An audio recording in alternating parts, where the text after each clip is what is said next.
ఓం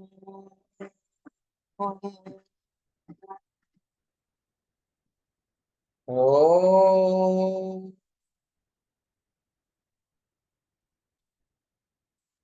ఓం గురు బ్రహ్మా గురుర్విష్ణు గురుర్దేవో మహేశ్వర గురు సాక్షాత్ పరం బ్రహ్మ తస్మై శ్రీ గురవే నమః. నమస్కారం మాస్టర్. నమస్కారం మాస్టర్ ఇంకే. నమస్కారం మాస్టర్ ఎంఎన్. నమస్కారం మాస్టర్ విపిఎస్. నమస్కారం మాస్టర్ సివివి. నమస్కారం మాస్టర్ సివివి. నమస్కారం master CVV to your lotus. Master CVV నమస్కారం to your lotus. Vasudeva. Last class లో మనం లాక్ వ్యాక్సినం డెఫ్లరేటం చదువుకుంటున్నాము. దాంట్లో స్టమక్ వరకు చదువుకున్నాం. సో యూరిన్స్ నుంచి కంటిన్యూ చేయాలి. Frequent scanty urination, profuse pale watery urine with headache. అంటే మాటికి యూరిన్కి వెళ్ళాల్సి వస్తుంది, వెళ్ళినప్పుడల్లా కొంచెం కొంచెమే అవుతుంది, లేదా విపరీతంగా నీళ్ళుగా పేలుగా ఉండేటువంటి యూరిన్ బాగా అయిపోతూ ఉంటుంది తలనొప్పితో పాటు. తలనొప్పి వచ్చినప్పుడు ఏదైనా ఉండొచ్చు. Urine very dark and thick లేదా ఆల్బుమినస్ యూరిన్, అంటే యూరిన్ థిక్ గా ఉండి డార్క్ కలర్ లో ఉండి ఆల్బుమిన్ లోనే పోతూ ఉండొచ్చు. It cured involuntary urinations when walking in cold air or when riding on horseback. అంటే చల్లగాల్లో నడుస్తున్నప్పుడు కానీ లేదా గుర్రంని రైడ్ చేస్తున్నప్పుడు కానీ తెలియకుండానే యూరిన్ అయిపోయేటువంటి పర్సన్స్ ని ట్రీట్ చేసింది అనమాట ఈ drug. It cured A lack of sensation when bladder was full. అంటే బ్లాడర్ మూత్రాశయం నిండిపోయినప్పుడు సెన్సేషన్ అనేది లేకుండా పోవటం అనే దాన్ని కూడా ఇది క్యూర్ చేసింది అనమాట. Genitals, it cured a yellow brown leucorrhoea worse before and after menses. It cured a profuse yellow leucorrhoea. ఇంకా ఏంటి? లికోరియా అంటే ఆడవాళ్ళలో ఉండే వైట్ డిశ్చార్జ్, అది ఇన్ఫెక్ట్ అయినప్పుడు దాన్ని లికోరియా అంటారు. అది ఏం కలర్ లో ఉంటుంది? ఎల్లోయిష్ బ్రౌన్ కలర్ లో ఉంటుంది. అది ఎప్పుడు ఎక్కువ అయిపోతుంది? మెన్సెస్ ముందు కానీ మెన్సెస్ తర్వాత కానీ. అది విపరీతమైన ప్రొఫ్యూజ్ ఎల్లో లికోరియా. ఇటువంటి వాటిని క్యూర్ చేస్తుంది బి సిమ్టమ్స్ ఉన్నప్పుడు. Bearing down in ovarian region menses 2. Menses టైంలో ఓవరీస్ ఉన్న ప్లేస్ లో కిందకి గుంజేస్తున్నట్టుగా, బేరింగ్ కిందకి లాగేస్తున్నట్టుగా ఉండేటువంటి పెయిన్ ఉంటుంది నీళ్ళలో. Menses too late and scanty. Menses too late, pale and watery. ఇక్కడ రెండు రకాలు. మెన్సెస్ లేట్, బాగా లేట్గా రావడం, డిశ్చార్జ్ తక్కువ అవడం. లేదా మెన్సెస్ లేట్గా రావడం, నీళ్ళుగా అంటే రెడ్ కలర్లో ఉంటుంది కదా బ్లీడింగ్, అలా లేకుండా బాగా పేల్ కలర్లో నీళ్ళుగా బ్లీడింగ్ అవ్వడం. Pain in back and ovarian region during menses. నడుము నొప్పి ఓవరీస్ రీజియన్లో నొప్పిగా ఉంటుంది మెన్సెస్ టైంలో. Sudden suppression of menses after putting hands in cold water. చల్లటి నీళ్ళల్లో చేతులు పెట్టిన తర్వాత సడన్ గా మెన్సెస్ సప్రెస్ అయిపోవడం, దాంట్లో ఇది పనిచేస్తుంది. Pains all over especially in head. Body అంతా కూడా ఎక్కడ పడితే అక్కడ పెయిన్స్ గా ఉండడం, ఎక్కువగా తలలో అనమాట. When the milk is diminished or fails it is of great service. అంటే పాలు తగ్గిపోవటం లేకపోతే అసలు లేకుండా పోవటం, దాంట్లో ఇది బాగా పనిచేస్తుంది. ద బ్రెస్ట్స్ ఆర్ డ్విండ్లింగ్, అంటే శుష్కించిపోవటం అన్నమాట. స్తనములు దాంట్లో పనిచేస్తుంది. Chest, asthma with bloating of stomach, cardiac dyspnoea, అంటే కడుపు ఉబ్బరంతో కూడినటువంటి ఆస్థమాటిక్ కండిషన్ లో పనిచేస్తుంది. కార్డియాక్ డిస్నియా అంటే హార్ట్ ప్రాబ్లం వల్ల ఉన్నటువంటి ఆయాసంలో పనిచేస్తుంది. Short dry cough, worse in a cold room or in cold air, అంటే అంటే కాఫ్ ఉంటుంది, పొడి దగ్గు, కానీ ఎక్కువసేపు ఉండదు, కొంచెం షార్ట్ కాఫ్ అన్నమాట. అది డ్రోసిరా వాళ్ళకి ఏంటి లాంగ్ టైం కంటిన్యూ అవుతుంది, వీళ్ళకి అలా ఉండదు అనమాట. Short cough, dry cough. చల్లటి గదిలో కానీ చల్లగాల్లో తిరిగితే ఎక్కువ అవుతుంది దగ్గు. Soreness of chest with oppression, గుండెలో అంతా పుండున్నట్టుగా ఉంటుంది అనమాట, నొక్కేస్తున్నట్టుగా ఉంటుంది, పట్టేసినట్టుగా chest. Rheumatic pains in chest in cold damp weather, కీళ్ళవాతానికి సంబంధించినటువంటి నొప్పులు ఉంటాయి చెస్ట్ లో, చల్లటి గాల్లో తిరిగినా కానీ, డ్యాంప్ వెదర్ అంటే వర్షపు తేమ వాతావరణంలో కానీ.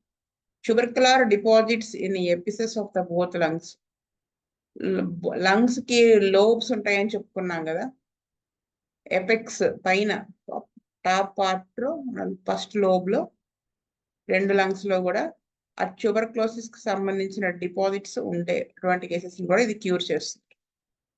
Pressure in the region of the heart with dyspnoea and a feeling that he must die, అంటే గుండె ఉన్నటువంటి ప్లేస్ లో ఏదో గట్టి ఏదో ప్రెషర్ బలం ఉన్నట్టుగా, టైట్ గా అలా ప్రెషర్ ఉన్నట్టుగా అనిపించి దాంతో పాటు ఆయాసంగా ఉంటుంది.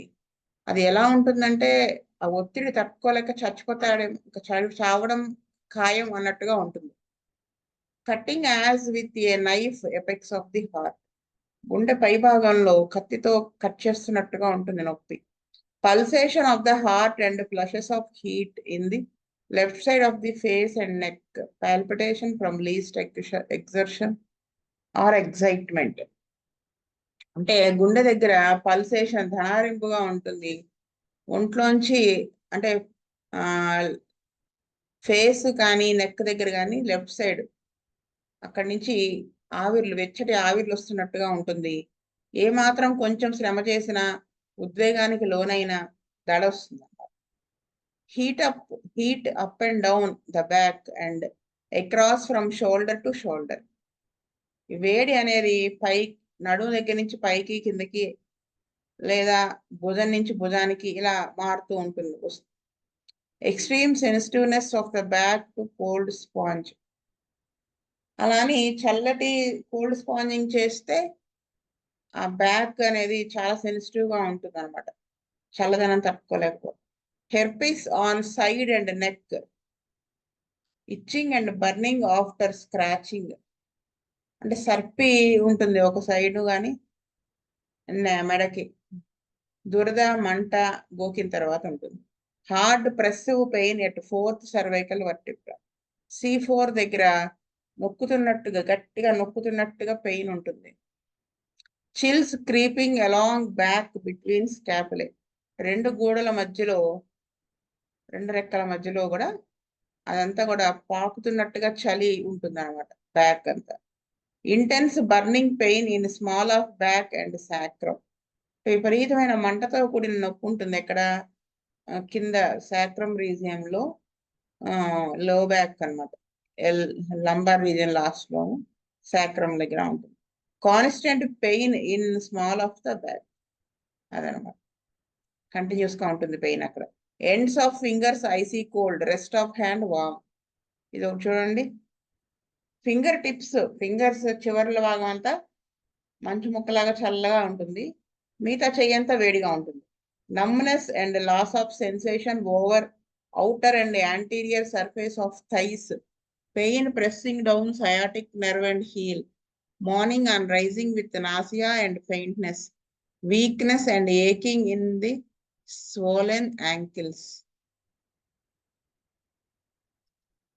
అంటే తిమ్మిరిగా ఉంటుంది, లేదా సెన్సేషన్ మొత్తం పోయి ఉంటుంది. ఎక్కడ యాంటీరియర్ సైడ్ అంటే తొడలకి ముందు భాగం అంతా కూడా అలా ఉంటుంది. అంటే అక్కడ సెన్సేషన్ స్పర్శ లేకపోవటం కానీ తిమ్మిరిగా ఉండటం కానీ. ఇంకా సయాటిక్ నెర్వ్ చెప్పాను కదా ఎక్కడి నుంచి ఎలా పాస్ అవుతుంది అనేది మొన్న. ఆ సయాటిక్ నెర్వ్ దగ్గర, ఆ సయాటిక్ నెర్వ్ ఏరియాను మడం దగ్గర అంతా కూడా నొక్కుతున్నట్టుగా కిందకి పెయిన్ ఉంటుంది అనమాట. మార్నింగ్ అంటే ఉదయం లేవంగానే ఉంటుంది. దాంతోపాటు వికారం ఉంటుంది, కళ్ళు తిరిగిపోతున్నట్టుగా, స్రోదెప్పిపోతున్నట్టుగా ఉంటుంది, విపరీతమైన నీరసం ఉంటుంది, ఇంకా శీలమండల దగ్గర వాపు ఉంటుంది, నొప్పి ఉంటుంది. Skin thickened on edges of foot అంటే ఫుట్ చివర భాగాలు అంటే బార్డర్ అంతా కూడా చర్మం థిక్గా ఉంటుంది అనమాట. ఫీట్ కోల్డ్ యాజ్ ఐస్ పాదాలు ఐస్ లాగా చల్లగా ఉంటాయి. ఎందుకు సర్క్యులేటరీ డిస్టర్బెన్స్ చెప్తున్నారు. Aching pains in wrists and ankles, cold hands and feet during headache. ఇంకా మణికట్టు దగ్గర, శీలమండ దగ్గర నొప్పులు ఉంటాయి. చేతులు చల్లగా, పాదాలేమో చల్లగా ఉంటాయి. తలనొప్పి ఉన్నప్పుడు పాదాలు చేతులు చల్లగా ఉండి, మణికట్టు దగ్గర, శీలమండల దగ్గర నొప్పులు విపరీతంగా ఉంటాయి. Great restlessness, extreme and protracted suffering from loss of sleep at night. విపరీతమైన అస్థిరత్వం ఉంటుంది. ఇంకా ఏంటంటే విపరీతమైన ఈ నిద్ర అనేది లేకపోవటం వల్ల, రాత్రి నిద్ర పట్టకపోవటం వల్ల వాడు అంటే అది ఆ నిద్ర పట్టకపోవటం అనేది ఎలా ఉంటుందంటే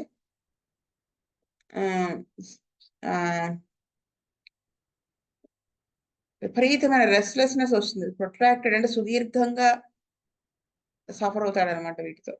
స్లీపీ ఆల్ డే, డే అంతా నిద్ర వచ్చేస్తున్నట్టు ఉంటుంది. ఎక్స్ట్రీమ్ ఇన్సామియా, ఏమాత్రం నిద్ర పట్టకపోవడం అనేది ఉంటుంది అనమాట. Fever at 9 AM until morning, wakes in profuse sweat which stains linen yellow. ఉదయం పూట 9 గంటలకి జ్వరం ఉంటుంది. అది ఉదయం వరకు ఉంటుంది. లేగడం విపరీతమైన చెమటతో లెగుస్తాడు. ఆ చెమట కూడా బట్టలకి ఏం స్టెయినింగ్ ఉంటుంది, ఎల్లోయిష్ టింజ్ ఉంటుంది. Hectic fever, sensation as if sheets were damp. The skin is so very sensitive to the touch of the అంటే sensation as if sheets were damp అంటే ఆ పక్క బట్టలు అవి చల్లగా అయిపోయినట్టు, తేమగా అయిపోయినట్టుగా వీడికి సెన్సేషన్ ఉంటుంది.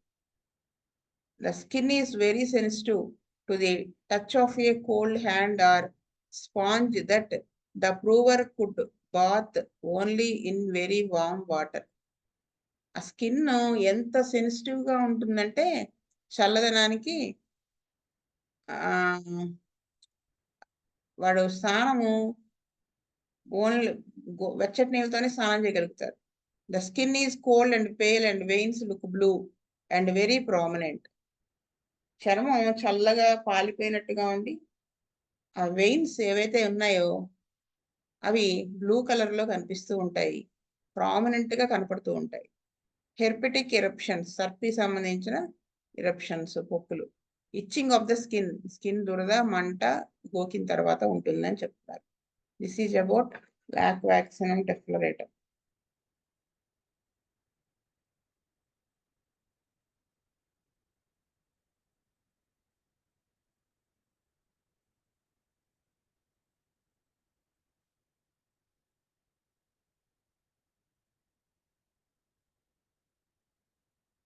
నెక్స్ట్ వచ్చేసి డ్రగ్ మనం చదువుకోవాల్సింది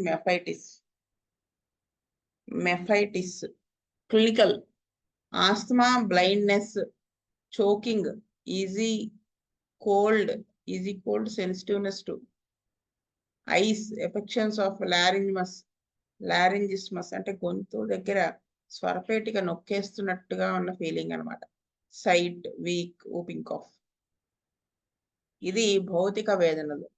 నెక్స్ట్ మనం క్యారెక్టరిస్టిక్స్ లోకి వెళ్తే, mephitis was proved by Hering in the 30th పొటెన్సీలో ఆయన మెఫైటిస్ ని ప్రూవ్ చేశారట Hering. Among the symptoms he developed was choking while eating or drinking and cough on reading aloud while talking and after drinking caused by choking. ఇంకా ఏం చెప్తున్నారు, ఇంకా ఆయన observe చేసిన సిమ్టమ్స్ ఏం డెవలప్ అయినాయి అబ్జర్వ్ చేశారంటే, తింటున్నప్పుడు కానీ తాగుతున్నప్పుడు కానీ గొంతు పట్టేసినట్టు అయిపోతుంది, చోకింగ్. పెద్దగా చదువుతూ ఉంటే దగ్గు వచ్చేస్తూ ఉంటుంది మాట్లాడుతున్నప్పుడు కానీ తాగుతున్నప్పుడు కానీ. దానివల్ల ఏమవుతుంది, చోకింగ్ వచ్చేస్తుంది అనమాట. Lower ribs painful to touch or pressure, especially aggravation on coughing or sneezing. ఈ మెఫైటిస్ బుజ్జిగారు ఒకసారి ఎపిడమిక్ గా వచ్చింది కాఫ్ అందరికి. అప్పుడు ఇలా ఈ చోకింగ్ సెన్సేషన్ అది ఉంటే బుజ్జిగారు అప్పుడు మెఫైటిస్ వేయమన్నారు. 6 దగ్గర నుంచి వేసాం 30-200 దాకా. మళ్ళీ ఆ తర్వాత మరి ఇంతవరకు నేనైతే వేయడానికి అవకాశం రాలేదు. లోవర్ రిబ్స్ అన్నీ కూడా టచ్ కానీ ప్రెజర్ కానీ పైన పెయిన్ఫుల్ గా ఉంటాయి. దగ్గుతున్నా తుమ్ముతున్నా కూడా పెయిన్ అగ్రవేట్ అవుతుంది. Neithard gave mephaitis to a young man afflicted with symptoms of consumption. ఈ డాక్టర్ మెఫైటిస్ ఇచ్చారట ఒక యంగ్ మ్యాన్ కి. ఎలాగా, కన్జంప్షన్ ట్యూబర్క్లోసిస్ కి సంబంధించినటువంటి సిమ్టమ్స్ ఉన్నటువంటి కేసులో. ఇన్ హూమ్ ఇట్ ప్రొడ్యూస్డ్, అతనిలో ఏం సిమ్టమ్స్ ప్రొడ్యూస్ అయ్యాయంటే, a spasmodic cough with a crowing sound, కాకి అరుస్తున్నట్టుగా. అది కాకి కావు కావు అని కాకుండా ఒక రకమైన అరుపు ఉంటుందండి. అది నాకు అది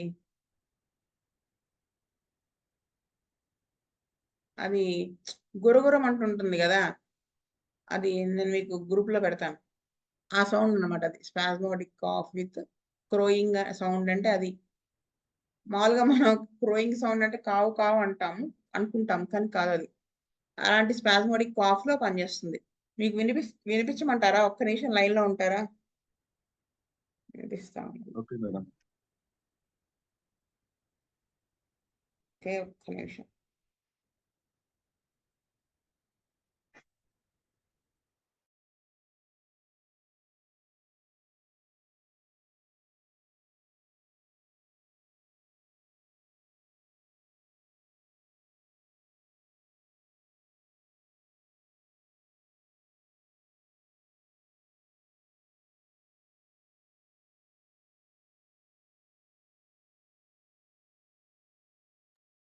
వినిపిస్తాను, వినండి.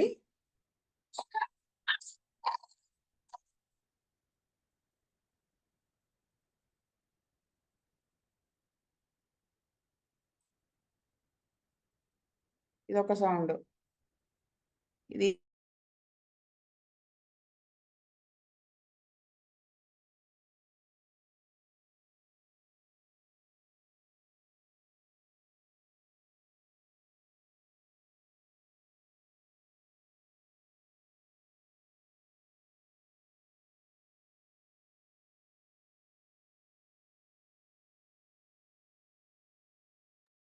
ఒకటి చూడండి.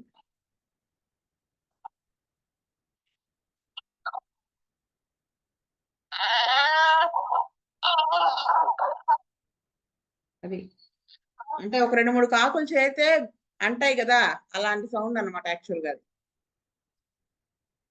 అది మనము బుజ్జిగారు మనకు వినిపించినప్పుడు అది బుర్రలోకి వెళ్ళిపోతుంది. నాకు అది బ్యాసిల్లం కాఫ్ ఒకసారి చూపించారండి బుజ్జిగారు. అది ఇప్పటికీ ఆ కాఫ్ నేను గుర్తుపట్టగలుగుతాను. యాంటిమ్టాట్ కాఫ్ చూపించారు.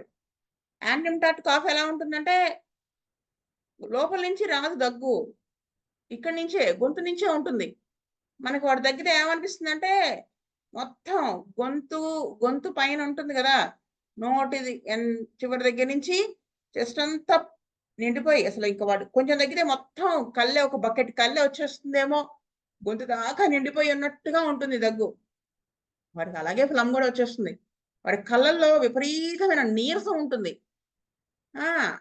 ఎంత నీరసం అంటే చైనా వాడికి ఉన్నంత నీరసం ఉంటుంది. వాడు ఊపిరి కూడా తీసుకోలేకపోతూ ఉంటాడు. ఆ వీక్నెస్ ఉంటుంది, ఆకలి ఉండదు. చంటి పిల్లలు అయితే మోషన్స్ అయిపోతాయి. మోషన్ లో కూడా ఫ్లమ్మే వెళ్ళిపోతూ ఉంటుంది, వాంతి అయిపోతుంది. ఇలా తగ్గంగానే వాళ్ళకి బల్లున కళ్ళే పడిపోతూ ఉంటుంది. కానీ మళ్ళీ ఎంత కళ్ళే పడిందో అంతకంత ప్రొడ్యూస్ అయిపోతూ ఉంటుంది. అది యాంటిమ్టాట్ కాఫ్. అది ఒకటిసారి చూపించారు బుజ్జిగారు. అలాగే ఇప్పుడు ఇలాంటి కాఫ్ ఇది మనం వింటే బుర్రలోకి వెళ్ళిపోతుంది. అదనమాట విషయం. ఇప్పుడు ఎక్కడ ఉన్నాం? క్రోయింగ్ కాఫ్ అని చెప్పుకున్నాం కదా. స్పాస్మోడిక్ కాఫ్ ఉంటుంది, అదే క్రోయింగ్ కాఫ్ సౌండ్ వస్తుంది. Lasting all night and returning several times. రాత్రంతా ఉండిపోతుంది, మాటికి వస్తూ ఉంటుంది అనమాట. ఒకసారి తగ్గిన మళ్ళీ వచ్చేస్తుంది. This homeopathic aggravation suggested to Neidhard to use mephitis in whooping cough, and this is his conclusion quoted by Herring. ఇది ఈ హోమియోపతి ఇది మెఫైటిస్ యూపింగ్ కాఫ్ లో, కోరింత దగ్గులో మెఫైటిస్ లో ఈయనకి అదని అనిపించి మందు వేశారు. ఈ కన్క్లూజన్ కి రావడానికి హెరింగ్ రాసినటువంటి సెంటెన్స్ కారణం అంట. If the facts collected since 1851 which are numerous do not prove that mephaitis will supersede all other remedies in whooping cough, it certainly may be considered a valuable specific. అంటే చాలా మందులు ఉన్నాయి whooping cough, ఇది కూడా ఖచ్చితంగా whooping cough లో ఇది grade 1 లో నిలబడగలిగినటువంటి మెడిసిన్ అన్నమాట. అంతలా పనిచేస్తుంది, అంటే చాలా వాల్యుబుల్ స్పెసిఫిక్ లా పనిచేస్తుంది whooping cough లో. In order to ensure its full success, it should be exhibited in the lower dilutions from 1 to 3 at least in severe cases. అంటే సివియర్ గా కాఫ్ ఉండి severe conditions of whooping cough లో దీని results మనకి బాగా తెలియాలి అంటే, సక్సెస్ఫుల్ గా మనం సక్సెస్ అవ్వాలి అంటే లోవర్ డైల్యూషన్స్ లో వేయాలి 1 to 3 అంటే. అందుకనే బుజ్జిగా 6 ఇచ్చేవాళ్ళు, 630. నేను చూసిన నా దగ్గర 630 200 rare. It certainly may be considered A valuable specific. అయితే ఈ హెరింగ్ గారు చెప్పినటువంటి ఈ 2 సెంటెన్సెస్ ని బట్టి ఆయన ఒక whooping cough crowing sound spasmodic cough లో ఆయన వేశారు, తగ్గిందని చెప్తున్నారు అనమాట. ఇది ఆయన అలా అప్లై చేసుకున్నారు దాంట్లో. Guernsey gives it as whooping or any other kind of cough which is very violent, coming on spasmodically and seeming as though each spell would terminate life. ఈయన ఇంకొక ఆయన ఏమి ఇచ్చారంటే మెఫైటిస్ గురించి, ఆ ఊపింగ్ ఉంటుంది కదా, అంటే అసలు బుక్క తిప్పుకోలేకపోతాడు, అది క్రూప్ లాగా వస్తుంది. ఈ టైప్ ఆఫ్ కాఫ్ చాలా వైలెంట్ గా ఉంటుంది, స్పాస్మోడిక్ కాఫ్ అన్నమాట. ఒక్కొక్క స్పెల్, ఒక్కొక్క దగ్గు తెర వచ్చినప్పుడు ఇంకా వీడి లైఫ్ కి ఇదే ఆఖరి క్షణం అన్నట్టుగా వస్తుంది అనమాట. ఇంకా తిప్పుకోలేకపోతారు ఆ దగ్గులోంచి. దగ్గు కాదు, క్రూప్ అనమాట అది. ఆ పిల్లవాడు చూడండి ఎలా దగ్గాడు, ఇందాక కనిపించిన అలా ఉంటుంది. మరి ఊపిరి ఎప్పుడు తీసుకుంటాడు అలా క్రూప్ చేస్తూ ఉంటే? అలా మనకు అనిపిస్తుంది ఇంక వీడు చచ్చిపోతాడేమో, ఇదే లాస్ట్ స్పెల్ ఏమో అన్నట్టు. Farrington says the note of mephitis is nervous exhaustion. ఈ ఫారింగ్టన్ గారు ఏం చెప్పారు మెఫైటిస్ గురించి? ఇది నెర్వస్ ఎగ్జాషన్, అలసిపోవటం ఉంటుందని చెప్పారు, nervous exhaustion. In whooping cough the catarrh is slight whoop decided aggravation at night and after lying down. ఈ whooping cough catarrh ఎలా ఉంటుంది అంటే, catarrhal కండిషన్ తక్కువగానే ఉంటుంది కానీ ఊప్ ఉంటుంది అనమాట. అది నైట్ అగ్రవేషన్ ఉంటుంది, పడుకుంటే అగ్రవేషన్ ఉంటుంది, సఫకేటివ్ ఫీలింగ్, ఊపిరి ఆడినట్టుగా ఉంటుంది. కెన్ నాట్ ఎక్సైల్ అంటే బయటికి గాలి వదలలేకపోతారనమాట. Vomits food some times hours after eating. తిన్న కొన్ని గంటల తర్వాత ఒక్కొక్కసారి వాంతి అయిపోతూ ఉంటుంది food. Asthma of drunkards of consumptives after drosera. Drosera నాకు ఇందాక అనిపించిందండి యాక్చువల్ గా, అంటే ఇలాగే ఉంటుంది కదా డ్రోసిరా వాడి కాఫ్ కూడా. అంటే ఇది ఆఫ్టర్ డ్రోసిరా, ఈ ట్యూబర్క్లోసిస్ కండిషన్స్ లో కానీ డ్రంకర్డ్స్ లో ఆస్మాటిక్ కండిషన్ ఉన్నటువంటి వల్ల ఇది పనిచేస్తుంది. డ్రోసిరా కాఫ్ కూడా చాలా సివియర్ గా ఉంటుంది. చెప్పాను కదా మీకు, ఒక చిన్న బాబుని చూశానని. అసలు వాడు కూర్చోబెట్టేస్తాడు అంతే అందరిని. వాడు ఎంత 3 years ఉంటాయేమో. అసలు ఎంత దగ్గంటే అసలు మనం దేవుడికి దండం పెట్టేస్తాం వాడికి తగ్గించండి. అలా డ్రోసిరా వేస్తే చేత్తో తీసినట్టు తగ్గిపోయింది వాడికి. అఫ్ కోర్స్ డ్రోసిరా వేసాక మళ్ళీ కాన్స్టిట్యూషన్ వేసేయాలి, మళ్ళీ డ్రోసిరా కండిషన్ రాకుండా. TM Stuart reports the case of a man 47 who had a constant hacking cough coming on during conversation. ఒక అతనికి 47 years ఏజ్ ఉన్నటువంటి ఒక పేషెంట్ కి, మేల్ పేషెంట్ కి హ్యాకింగ్ కాఫ్ ఉంటుంది, కంటిన్యూస్ కాఫ్, ఎలా మాట్లాడుతుంటే వచ్చేస్తుంది కాన్వర్సేషన్ చేసినప్పుడు. For this, the uvula was amputated. అంటే కొండనాలిక అయిందని కానీ వాళ్ళు ఆ నాలిక పీకేశారు, కొండనాలిక పీకేశారు వాళ్ళు. As soon as he recovered from the operation, the condition was this. సరే ఆ ఆపరేషన్ అయిన తర్వాత ఆపరేషన్ నుంచి రికవర్ అవగా అతని పరిస్థితి ఎలా అయిపోయింది? Calves after reading allowed. పెద్దగా చదువుతుంటే దగ్గు వచ్చేస్తుంది. ఆ డ్రింకింగ్ ఎనీ ఫ్లూయిడ్, ఏ మాత్రం చిన్న తాగినా వచ్చేస్తుంది దగ్గు. Cough, spasmodic, hollow, hoarse, aggravation at night and lying down, loose in mornings. ఇంకా ఆ దగ్గు ఎలా ఉంది? పెద్దగా చదువుతుంటే వస్తుంది, ఏమన్నా ఫ్లూయిడ్ తాగుతుంటే వస్తుంది, స్పాస్మోడిక్ కాఫ్, హోర్స్నెస్ ఉంటుంది, బొంగురు పోవటం, అది నైట్ అగ్రవేషన్, పడుకుంటే అగ్రవేషన్, మార్నింగ్ అంటే డ్రై కాఫ్ కాకుండా వెట్ కాఫ్ లాగా ఉంటుంది అనమాట. Ambrosia, Chamomilla, Calibrae, Rumex, Phosphorus failed to relieve. Mephitis 1M cured prominently. అంటే ఈయన ఇప్పుడు చెప్పినటువంటి సిమ్టమ్స్ ఉన్న కేసులో ఆంబ్రోగ్రీషియా ఇచ్చారు, క్యామోమిల్లా, క్యాలిబ్రాక్, రూమెక్స్, ఫాస్ఫరస్ ఇచ్చారు. ఏమిచ్చా? ఫెయిల్ టు రిలీవ్, తగ్గలేదు. అప్పుడు మెఫైటిస్ 1M వేస్తే పర్ఫెక్ట్ గా క్యూర్ చేసేసింది ఈ సిమ్టమ్స్ ఉన్న కేసు. ఏది next another point about mephitis. Mephitis కి సంబంధించి ఇంకొక పాయింట్ ఏంటంటే, is the rush of warmth it causes to various parts. It enables patients to endure extreme cold. Next, makes them less chilly in cold weather. Washing in ice water is pleasant. వాళ్ళ చల్లటి ice water లాంటి wash చేసుకుంటే హాయిగా ఉంటుంది. Awakens at night with congestion up to the legs. Legs అంతా కూడా రక్త ప్రసారం ఎక్కువగా ఉన్నట్టు, కంజెషన్ ఉన్నట్టుగా అర్ధరాత్రులు మెలకు వచ్చేస్తుంది. Legs uneasy as if they would become insensible. అవి స్పర్శ లేకుండా పోతాయేమో అన్నట్టుగా అనీజీగా అయిపోతుంది కాళ్ళు. Fidgety feet. Next, short sleep seems to refresh. కొంచెం ఒక కునుకు పడితే రిఫ్రెష్ అవుతాం అన్నట్టుగా ఉంటుంది. AM Cushing calls attention to the possibilities of the remedy to weak sight and tells of a friend of his keen that who had a dose direct from skunk injected into the eyes.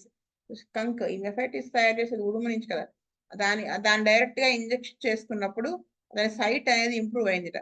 It was as though fire had enter his eyes. అంటే ఏదో ఒక అగ్నిని లోపల ప్రవేశపెట్టినట్టుగా first అనిపించింది. For a time he was totally blind. కొంతసేపు వాడు పూర్తిగా చూపుపోయిందిట. But when his sight returned, it was so opening, so keen that he could count the panes in a window said to be 2 miles distance. అంటే 2 miles 2 miles దూరంగా ఉన్నటువంటిది కూడా కనిపించేంత keen గా వచ్చేసిందంట. ఏది? సైట్, అది విజన్.